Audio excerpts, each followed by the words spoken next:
Peace was good. I'm gonna start with my new video. New movie pickups. I got 4 movies in here. Without further ado, I'm gonna show you the first movie. First movie I have is Hardboiled, released 1992, directed by John Woo. Everybody should know who John Woo is. If you don't know who he is, he was like the, how should I say it? I guess like the James Cameron of Hong Kong or some shit like that. I know it's incomparable, but you guys know what I mean. He's like one of the illest directors in China and stuff like that. Starring China Fat. This movie is a classic movie. Definitely must have in your collection. It shout out to my dude Chain Terminator Gang. He sent me this. This came in the mail back on Friday. Shout out to him. The movie's pretty much about the triads and stuff like that, smuggling guns into Hong Kong. And there was a scene where China Fat, his name is Tequila in the movie, when Tequila and his assembly, because he's a detective and shit like that, and his team I should say, they raid the garage or whatever they were, the warehouse or whatnot, and Tequila's partner got killed throughout the shootout. So China Fat, he becomes undercover. He becomes one of the triads and stuff like that. And throughout the whole movie, it just became straight, gunfighting, and it's pretty dope. I definitely recommend it if you're a fan of like China Fat in his prime, in my opinion, before he got all Americanized. Same thing with John Woo. You know what I mean? In fact, this movie is actually the last movie John Woo has directed in China. When I was doing research about this movie, it's been a while since I've seen this movie, but if you like movies like The Killer, A Better Tomorrow, shit like that, you'll definitely enjoy this movie. Even The Killer, if you like movies like that, you know what I mean, especially with the gun shooting and all that shit. Hardboiled, released in 1992. Definitely pick it up. Next movie, The Last Horror Film, directed by David Winters, released in 1982. You guys should know who Joe Spinell is. Best known for movies like Maniac, which is like what really got him out there like that. I think the first or the second Godfather, he was in one of them. I think he was in both when he played as Chi-Chi. I think it was only the first, if I'm not mistaken. I know some of you guys, will correct me, stuff like that. And he played as the loan shark in Rocky, the first one, and stuff like that. And throughout other movies he's done. But this movie's pretty much about, he plays as a New York taxi driver who has a big dreams of becoming a movie star, and he's obsessed with this actress, Jenna Bates, played by Caroline Munro. She's like a big time actress back in that time, because this movie takes place back in the early 80s, like 81, 82. And then he has his dreams of having his own film and stuff like that. Want to make a movie with Jenna Bates, played by Caroline Munro, to the point where he had his own screenplay and all that, and he booked a trip to Cannes for the film festival in France. Everybody knows about the film festival and stuff like that, and but then he goes in there, but he just becomes disappointed and shit like that. He always gets turned down and stuff like that. People not giving him a chance, so things of that nature. There's definitely killings, but just not as much. I felt like this movie is a little bit more of kind of autobiographical in a sense, you know what I mean? But with a twist to it. It definitely does have an ill twist to it. I don't want to give away too much, but I probably did, but who knows, but whatever. Definitely check this movie out. Um, if you're a fan of Joe Spinell, definitely should have this in your collection. Definitely not one of it. Definitely not his best movies, but like I said, if you're a fan of Joe Spinell, you know he's a hell of an actor, very underrated. Um, Last horror film released in 1982. Pick it up. Then these last two I got for Christmas. Start with this one. Got the Alien Anthology, released in 2010. This movie consists all four Alien movies, and it has special features and stuff like that. So it's pretty cool. You see the cover right here. Give me 1 second.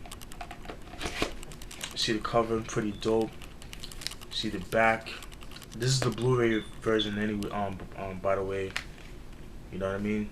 You open it up. Has like this nice book look to it. You know what I mean. I like the colors of it. You know what I mean. It has like that nice hologram look to it. And when you open it up, it opens like a book. Got the alien. You know, talks about a little bit of it. And you got the first Alien, and you got the DVD right here. You know, pretty sick right here. They really did a good job on this shit.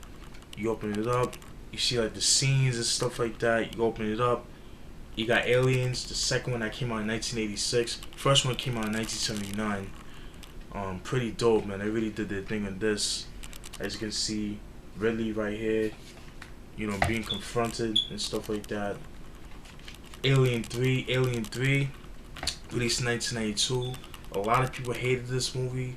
Like I said, I'm gonna watch it because it's been years since I've seen the movie. But it got bombarded. A lot of people hate this movie, especially people that's really into the whole Alien series. But I'm gonna check it out. I'll give you my opinion on it or whatever. This is, you know, from the second one. This is when she was all bald and shit. You got Alien Resurrection, released in 1997. This one I didn't really care for too much, but I'm gonna watch it, like I said, because it's been years since I've seen the Alien series. So, I've just been trying to, you know, just catch up on all that shit. You know what I mean? Pretty dope. Open it up. You got two behind the scenes DVDs.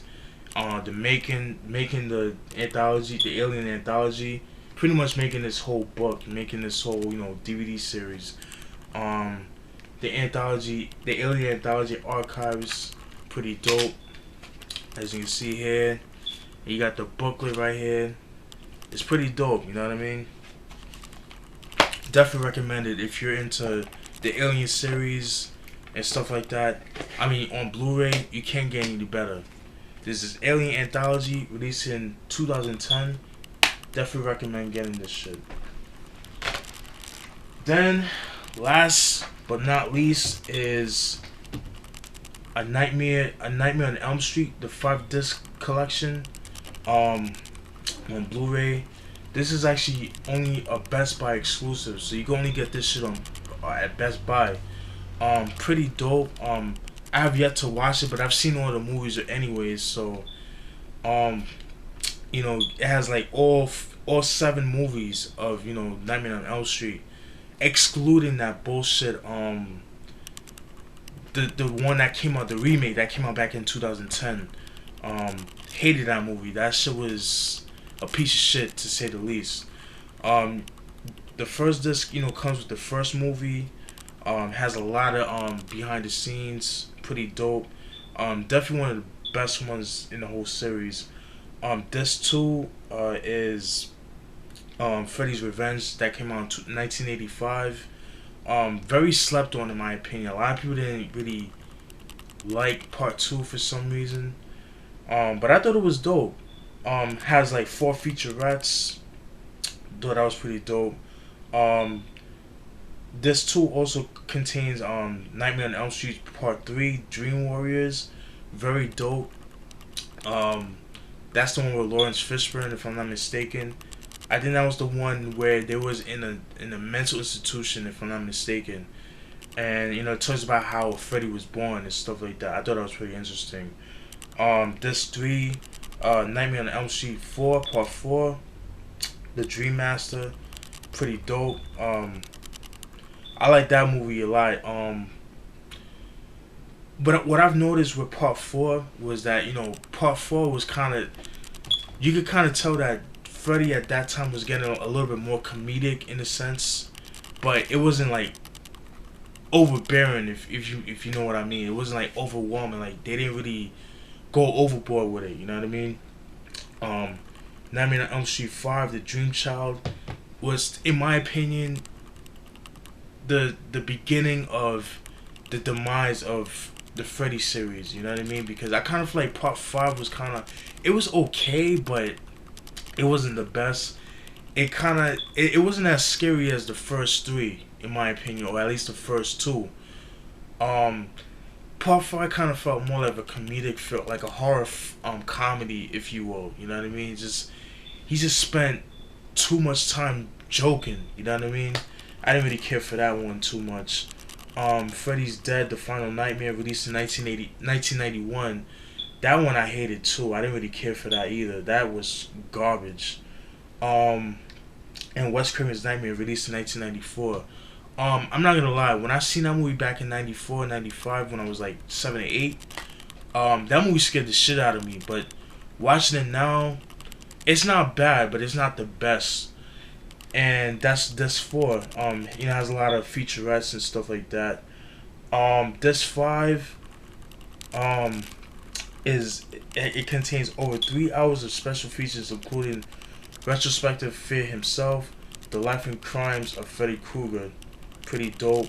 It also contains 2 episodes from the Freddy's Nightmare TV series that came out back in I think like 87 or some shit like that, back in the late 80s, if I'm not mistaken.